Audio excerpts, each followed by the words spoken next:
This is Campus News, reporting the top stories from colleges and universities. I'm Sarah Erickson. Coming up, Fargo Airport creates a social media campaign to lure college students to fly out of Fargo. Meet a student who's tossing out the books of conventional learning and opting for a new view behind a camera. After her battle with cancer, one MSUM student still has the fight in her as she climbs her way to success. And competitive video game players are putting hours of practice into a nostalgia-driven classic. Thank you for joining us and welcome to Campus News. I'm Ariana Babcock. And I'm Jordan Schreier. A University of North Dakota police officer shot a man 6 times after the driver rammed his pickup into a squad car. This followed a high-speed chase ending in front of a Grand Forks hospital early last Saturday morning. The victim's wife says 41-year-old David James Elliott of Grand Forks was unarmed and is in stable condition after taking multiple shots to the body and at least one to the head. The shooting happened just before 1 in the morning in the Altru Hospital parking lot. Elliott was fleeing police in his 2001 black Chevy Silverado pickup, causing a high-speed chase reaching speeds of 100 miles per hour and involving multiple law enforcement agencies. Authorities say the chase began after Elliott allegedly ran a stop sign following a 911 call about suspicious activity around 11 p.m. The UND police officer is on administrative leave. The North Dakota Bureau of Criminal Investigation is investigating the case. Gas prices were down and now up in the Fargo-Moorhead area. Haley Warnicki reports how the effect of the mild winter and lower gas prices are causing even more savings for students and their university. Fargo-Moorhead students and campuses are saving money due to the lower gas prices and mild winter. Allowed me to go home more. Going home is like a trip, so it makes it a lot easier to justify going home without having to worry about paying to get home and back. The students at Minnesota State University Moorhead aren't the only ones saving money. The campus is too. The university motor pool puts on some 170,000 miles a year. So if the price of gas drops $1 a gallon, we're looking at savings of somewhere in the vicinity of $10,000. Wahlberg says last year MSUM spent $20,000 on gas for snow removal. This year MSUM has spent $4,000. The other big area where we're saving is on the cost of the utilities to heat the plant. This is a very large campus. We've got 1.7 million square feet of the campus, and it takes an awful lot of electricity and natural gas to heat and light the facility. And this year, it looks like we're going to be in the neighborhood of some $100,000 in savings on utilities for the physical plant. With these savings, students and colleges find other ways to spend their money. I've been able to spend a lot more money on buying Nintendo Amiibos, which are these little figurines of characters from Super Smash Bros. Wahlberg says that the money being saved goes to other improvements and projects for MSUM.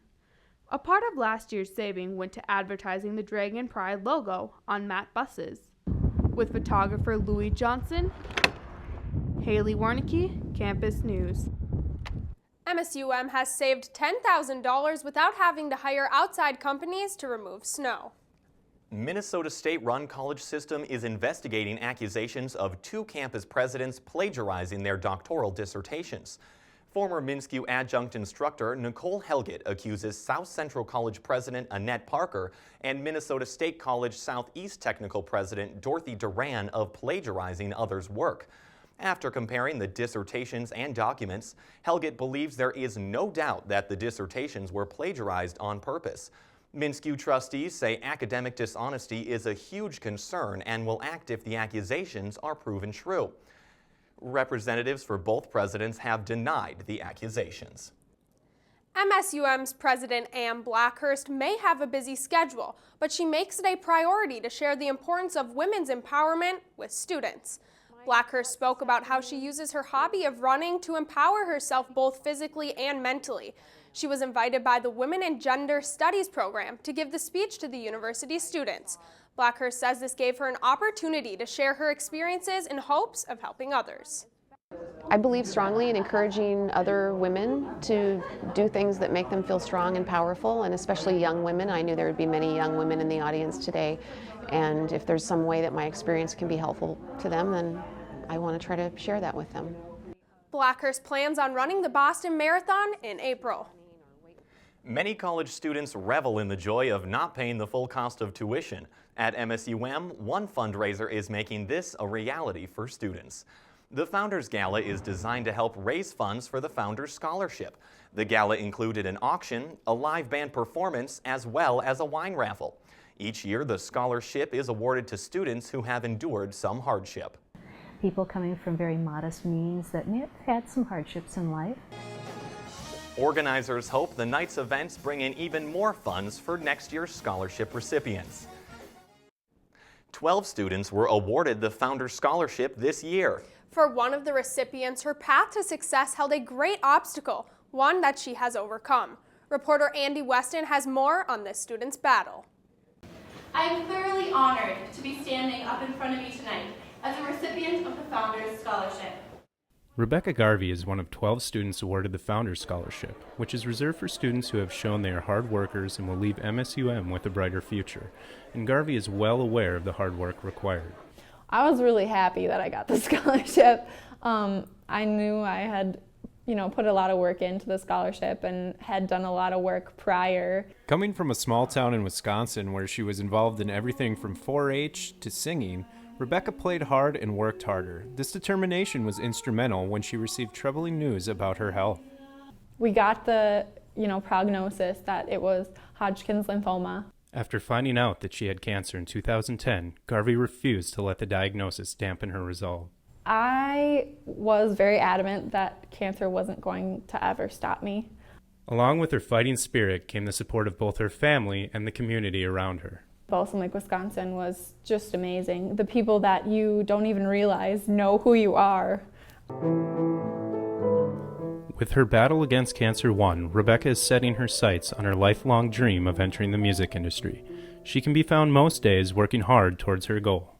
I sing constantly. I don't think I ever stop. I'll be walking down the street and just singing whatever tune is stuck in my head. Garvey is currently hard at work putting her scholarship to good use. Andy Weston, Campus News.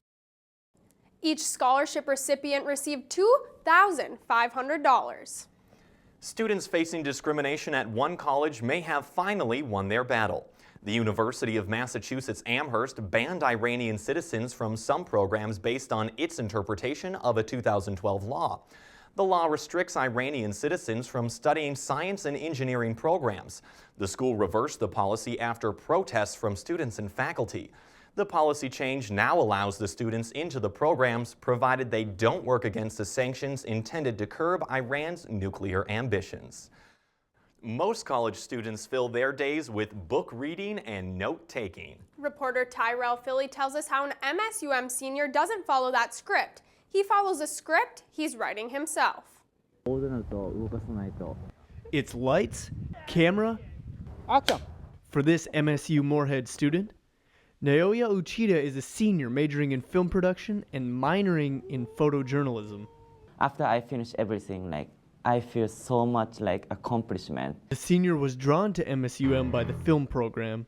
Uchida says he enjoys storytelling, which is why he wants to be a filmmaker. And I can put my message on it. So film, I can make a film and I can tell my message to the audience. The Broadcast Education Association recently recognized Uchida for his work on a public service announcement. So crazy. The PSA focused on free speech. It was written and directed by Uchida. So every responsibility is dependent on me. He works on the frigid Fargo streets as a cinematographer for a fellow student. While he has spent time in nearly every filmmaking role, Uchida prefers directing. I create something that that is my idea. Scene 1.2, take 2. The aspiring director says the toughest part of filmmaking is getting so many people to cooperate. After nearly 4 years of honing his craft, Uchida is nearing graduation. He says he plans on returning to Japan.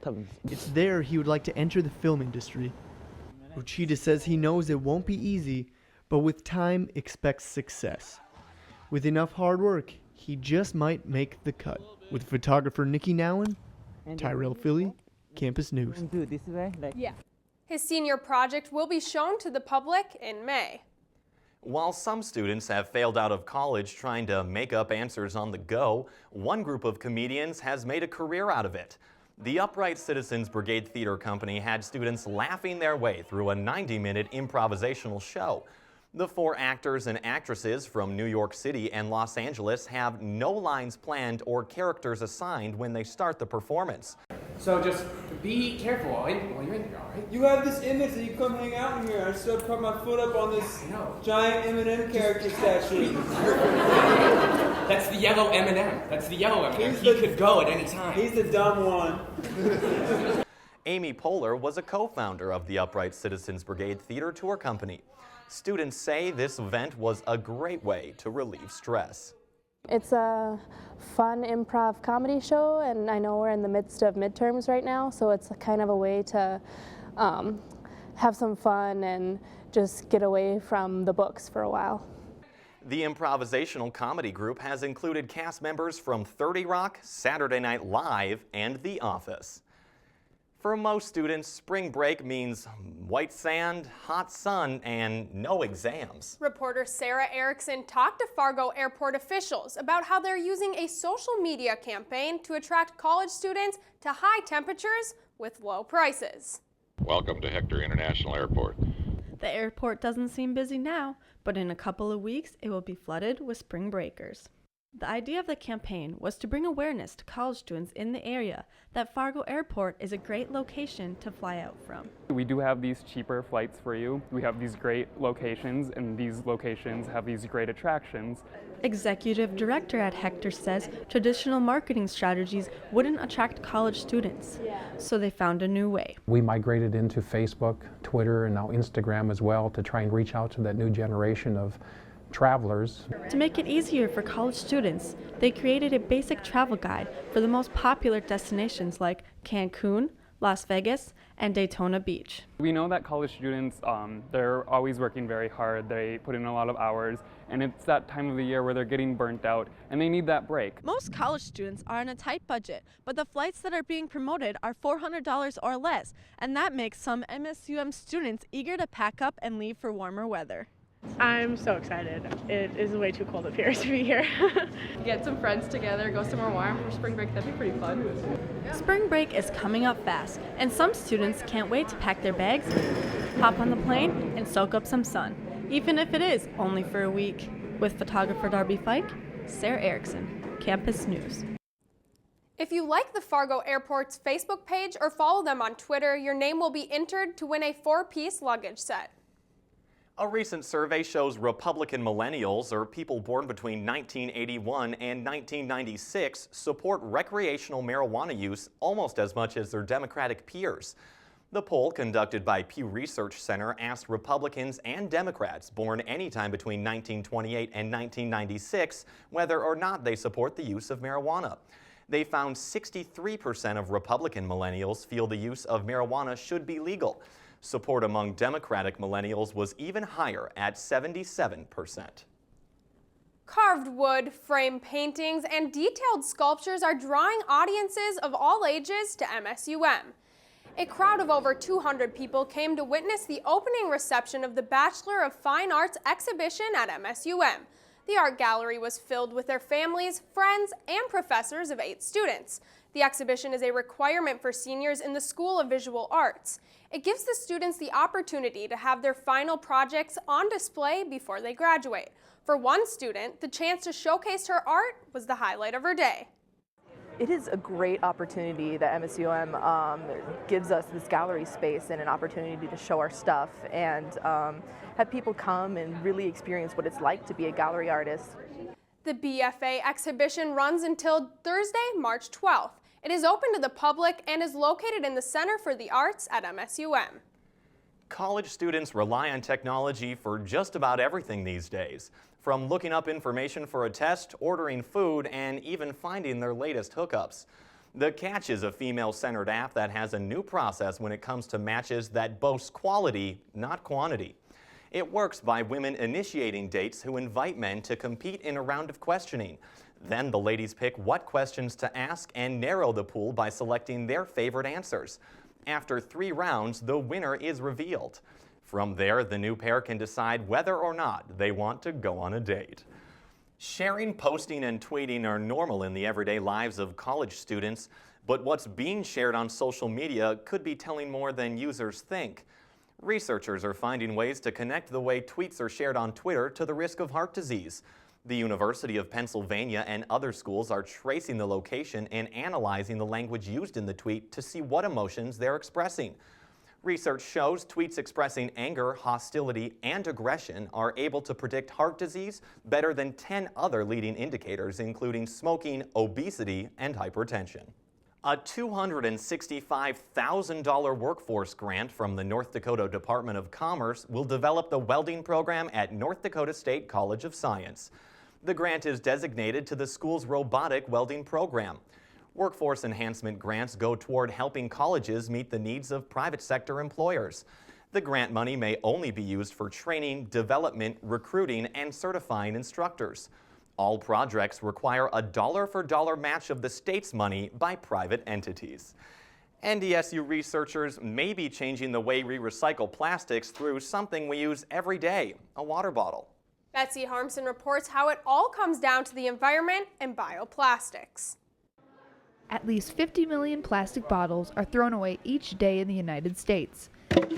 This growing problem has sparked an NDSU researcher to look into bioplastics as a solution. All the green things are all biomass, or the starch we grow is biomass, so we are interested in utilizing those as a replacement for fossil fuels. It's like sunlight. So even to degrade, we want to be able to use something which is sustainable. It's the mantra for 21st century, and that's how we want our children to be and our grandchildren to be. We want to keep the earth for them, and this is one way of doing it. NDSU's bioplastic research is a collaborative project that involves a mechanical engineer, 2 polymer scientists, and 2 more scientists from the University of North Dakota. This is a very collaborative effort, every component is very indispensable to the entire build-up of the project, so one cannot stand without the other. So we bring in all the expertise because the problem is of such a global magnitude, so we essentially need everybody's expertise. The researchers are still in the early stages of development after 3 years. But at NDSU, the plastic ball is on a roll towards a solution for better and more efficient recycling. With photographer Jared Schumacher, Betsy Harmson, Campus News. The research is funded by the National Science Foundation. And now we turn it over to Shaylee Meyer for a look at this week's sports. Shaylee, the Dragons men's basketball has had a great season, but they lost again this week to Augustana. Yeah, but there's still time in the season, so I think we'll be okay.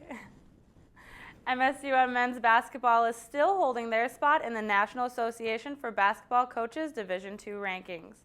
The Dragons remain in the number 5 spot for the NABC rankings. This is the second week they have been in the top 5 and their 7th straight week in the top 10.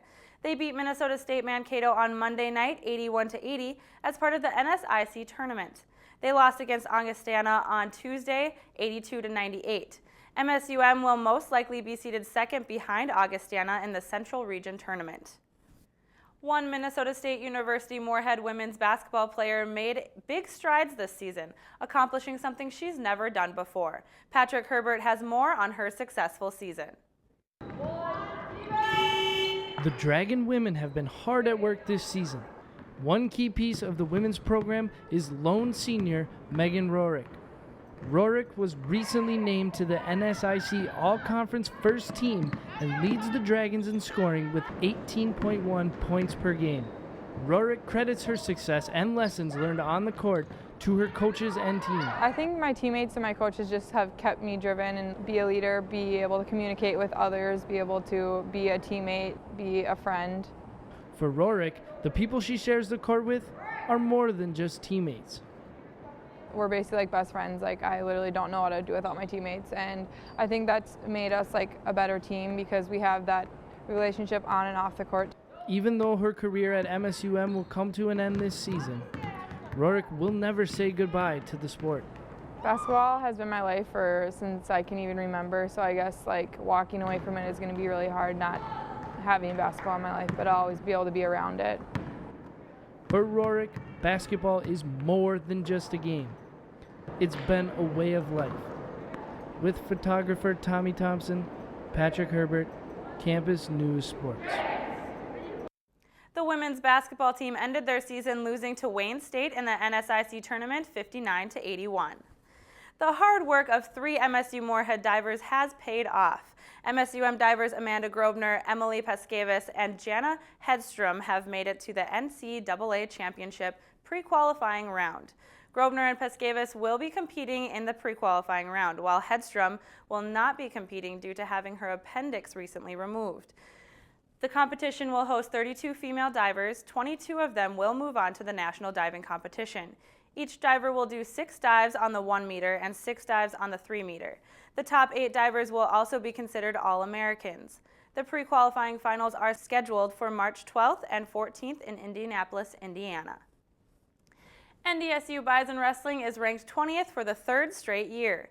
The team has ranked in the USA Today NWCA Coaches Top 25, climbing 4 spots. Bison wrestlers are also ranked 18th in the Intermat.com and Win Wrestling Magazine dual rankings. Hayden Zilmer, Evan Knutson, and Josh Rodriguez all rank in the top 20 for Intermat.com's individual weight class rankings. Zilmer is in the top 10, claiming the 9th spot. Today, NDSU will host the NCAA West Regional Western Wrestling Conference Championships at the Benson Bunker Fieldhouse at 10 a.m. For the Concordia College women's hockey team, the playoffs have looked the same for the past 4 seasons. Reporter Patrick Herbert tells us how this year's playoffs were a bit different. Leading up to the Christmas break, the Concordia women's hockey team had just 2 wins and 7 losses, and the playoffs seemed out of reach. The team returned to practice after the break with a different mentality, finishing the second half of the season 9-5-3, including a 10-game unbeaten streak, which led to their 5th straight playoff berth. The second half turnaround of Concordia's season didn't come as a surprise to senior captain Maddie Gendra. In the second half, we just kind of decided that, if we wanted to make playoffs, we needed to get those points. Senior forward Kelsey Vandergrift led the way for the Cobbers during the second half of the season, scoring 16 points in the final 17 games. I don't know. I think we were playing teams that it kind of allowed me to use my skills really well and get a lot of goals, but I couldn't have done it without my line mates and the rest of the team. This year, the Cobbers finished as the number 3 seed in the MIAC, which meant a trip to St. Thomas for the 4th straight year. After starting at the bottom, the Cobber women have made the playoffs against all odds. With photographer Tommy Thompson, Patrick Herbert, Campus News Sports. Senior captain Maddie Gendrew was named as the MIAC Most Valuable Player, making her the first Cobber to receive this award. College football recruiting starts young, but one website is shocking people with its newest listing of potential college recruits, 6th graders. Rivals.com has posted profiles of 6th graders Darren Bryden and Tyson Thornton. The website features possible recruits from around the country. The profiles contain the position each person plays, their height, weight, and graduating class. The website has sparked controversy on whether this will be too much pressure on the kids.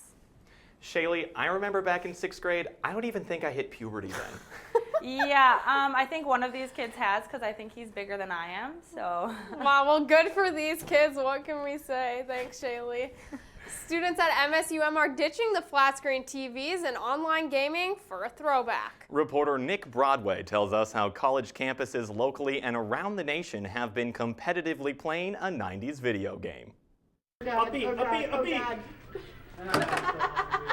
Every Monday night, students haul their TVs up to the 2nd floor of the MSUM Union. We don't play on flat screens. Everyone brings their own CRTs. As they furiously slam on the controller They better their skills with one another so they can bring their all to the big tournaments, where hundreds of college-age students competitively play Super Smash Brothers. It's the biggest competitive fighter in the world, and it's all based on everyone's favorite Nintendo characters. Here at the unofficial MSUM Smash Bros Club, gamers are putting in hours of practice and research to help each other improve. It's really just a great place where people of any skill level can come. I think the funnest way to play it is to just get a lot better while you're playing with friends. And they are not alone. Hundreds of college campuses have similar clubs. I'd say there's probably 20 competitive Smash Bros. Melee players on each college campus. For over 9 years, a college-aged worldwide community of over 40,000 players discovered new techniques that the game designers never knew about. People have taken this simple concept that anyone can pick up and play, and then taken it to the next level and the next level and the next level. Members spread the wealth of knowledge to all newcomers. We'd ask someone if they wanted to come to this club, and they'd be like, yeah, I'm really good. And then we'd be like, what's a wave dash? And they'd say, I don't know. And they'd be like, that guy's getting trashed tonight. But behind all of the advanced techniques, the driving motivation may simply be nostalgia. I like to think of it as a quarter-life crisis. I mean, I'm almost 20. I'm probably only going to live to be 80 or so. So I'm having that quarter-life crisis. I got to live through my childhood again. After 4 years of meeting every Monday night, they firmly believe that the competitive community will only keep growing. Nothing's too big for Smash Bros. With photographer Jessica Haugen, Nick Broadway, Campus News. The club is traveling to the Winter Warehouse Regional Tournament in St. Cloud, Minnesota on March 14th. And that's it for this edition of Campus News. We leave you with another look at the Upright Citizens Comedy Brigade. Thanks for joining us and have a great week.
Campus News is produced by the Television News Workshop in the School of Communication and Journalism at Minnesota State University Moorhead in cooperation with Prairie Public Television.